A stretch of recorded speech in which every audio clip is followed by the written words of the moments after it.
Hi, everybody. Thanks again for watching another episode of Economics, where I focus on your mission, your mindset, and your money.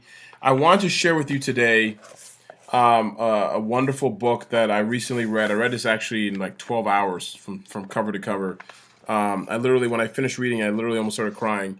I was like so emotional from reading it, and it's called The Alchemist. A lot of you have probably heard of it already. A lot of you are saying, I put a little post on Facebook about this earlier. A lot of people were saying that it's been life changing book for them. It's a good book. It's an amazing book. It's real quick. I'll give you a synopsis, and I'm going to give you some lessons, some ideas, and thoughts in here. Going forward, I'm going to start doing book reports on a regular basis. I read probably a couple books a month, and my goal is to read 3 to 4 per month. I end up averaging about 2. I've already done 2 so far. I'm actually on the road, so when I get home, I'm going to grab some of my books with me and start reading, and then I'll provide a lot more book support. So it tells the story of a young man named Santiago who was a shepherd, and Santiago it's in Spain, and it's really cool because it goes back, and it also infuses some biblical references and biblical principles, as well as non. So you can kind of, it doesn't matter what you believe, you can still follow the story. So the goal is very simple. So with Santiago, he's a shepherd boy. And he has a desire to learn and desire to acquire knowledge, and he reads all the time, and he's well read for who he is. And as a result of him choosing his profession, he travels all over the place, herding his sheep, shearing them for money.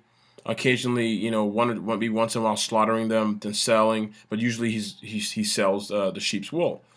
And during his travels, he runs into a girl who he likes, and he wants to read to her and then tell her about all his adventures and stories all over the globe. Well, in his globe. And in the midst of that, he ends up meeting an old man who looks like a king, and who professes himself to be a king.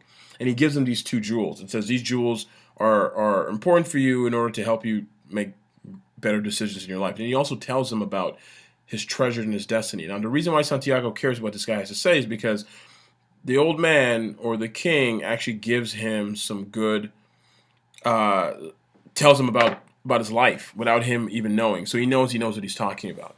And so the whole goal, the whole point of the book is to chronicle Santiago's life as he goes on his personal journey. We all have this spiritual and physiological and psychological and biological desire to go after our own personal legends, is what they call it, which is like a journey to go find whatever your purpose is on this earth, your personal legend. And too often, the reason why this is so important in life and in business is, too often, too many people don't do that. They don't go after their personal legend. They know there's something else in their life that's really important to them. They also know that there's something in their life that they should be doing, and they're not doing it. Why is that? Maybe they believe, maybe it's social conditioning, where there's a narrative that's telling them, you go to school, get a degree, get married, live in the middle of the Midwest or some other place in the East or West Coast, and raise your family, and then just do the job because you're required to make money. And I've talked about ad nauseum about the social conditioning narrative, and how that kind of enables people to be trapped.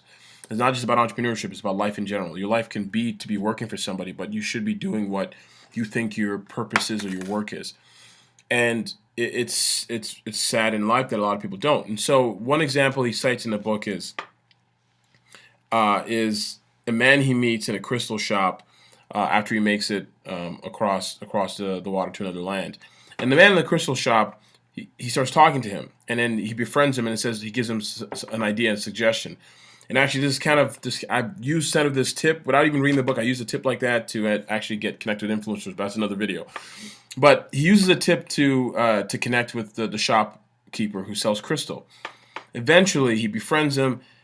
The shopkeeper tells Santiago that he's always had a desire to make more money, be wealthy, and then get that money, and then go to Mecca on a pilgrimage, because that's required of him as being a Muslim, the shopkeeper. Santiago comes up with some ideas and helps this gentleman to become more wealthy. And the guy actually, the shopkeeper actually is tentative and pensive to actually take these take these ideas and put them into effect. Why? Well, because he realizes, and this is a kind of self-awareness part here, he realizes that if he does that, the idea of the dream is what keeps him going. And if he realizes that dream, he's afraid he won't have anything else to live for. How many of you out there are like that? How many out there of you out there like that, where you know you should be taking a step towards something, but you don't? Why? Because you know that the dream to you is more important than actually realizing it. Because if you believe that your personal legend was just as important, you would actually take steps. So here's a couple quotes. Here's one. Santiago gets into trouble and he's required to do something that seems impossible. And the alchemist kind of tells him, okay, you can do it, whatever. But the guy's like, this is crazy, I can't. He said, what if I can't? We're going to die. And then the alchemist replies, then you'll die in the midst of trying to realize your personal legend. That's a lot better than dying like millions of other people who never knew what their personal legends were. And then the alchemist continues, but don't worry. Usually the threat of death makes people a lot more aware of their lives. That happens in real life. How many times have heard of people who've come to near-death experiences or terminal illnesses or catastrophic failures and defeats, and then they realize that my life is more important, and they come to a sense of purpose where they have to actually figure out what to do next and how to realize their personal legend or their purpose on this earth. This is tremendously life-changing. It's only a 200-page read. I implore you that if you have some ideas in your life and you don't know where you want to go, I implore you to try and listen to your heart, listen to your soul, listen to your mind, seek counsel in people who are wise. Seek counsel from other people in your life who you know are doing things for a proper purpose. And you know they're actually in some way, shape, or form marching towards their personal legend, marching towards their dune, marching towards their Normandy, about to storm the beaches and take it. Find people like that you can bounce ideas off of and find questions. There's one last example, and I'll leave you with this. Today, I was, again, like I said, I'm on the road, I'm traveling. So today I was at a restaurant, and I met somebody, the person who was preparing my to-go order. And I'd been at that restaurant before, so they kind of remembered me, and I said, oh, hey, how's it going? And I said, well, I asked her, I always ask this question to random people, but I asked her, I said, what would you like to do with your life next? And she says, well, I always wanted to either move to New York or maybe DC or some other place, maybe LA, but she wants to move to a big city. And I said, well, what's stopping you? I mean, you're still in your early 20s. You have the ability to pick up and move. You don't have anything really keeping you here. Maybe that's something you should explore. And she said, well, I thought about New York City. I'm interested in New York City, but every time I tell people, I share this with people, they've always told me it's a bad idea. Don't go. It's expensive. The crimes, all these different things that she was saying. I said, well, I can understand if there's a crime component, but New York's actually a lot safer than it used to be. And Chicago's a mess, and some other places are a mess. But I also said this. I said, there's something in your heart is telling you to go to New York. You're not meant to be in this current city that you're in. But more importantly, the worst thing that can happen if you went to New York and it didn't work out is that you went to New York and it didn't work out. Nothing else. You can always get back on a plane, a train, a bus, or in a car or a moped and get back to wherever you came from.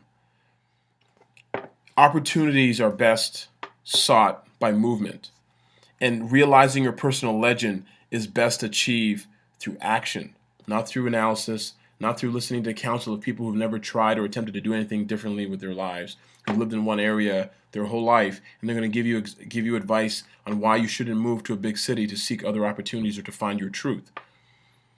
So I implore you to do this. Search in your heart. Write down your goals every day. Do research on whatever ideas you want to do. Do the research. That's part of doing the work. If you don't do the work, do not be surprised you are where you are years from now when nothing else has changed. So go out and get this book, The Alchemist. I implore you to read it. It's a very quick read, not that much. It's worth every second of your life that you're spending, and actually it's a life changer for me. I have some changes to do in my life. So with that said, chances aren't given, chances are taken. So be bold and go get it.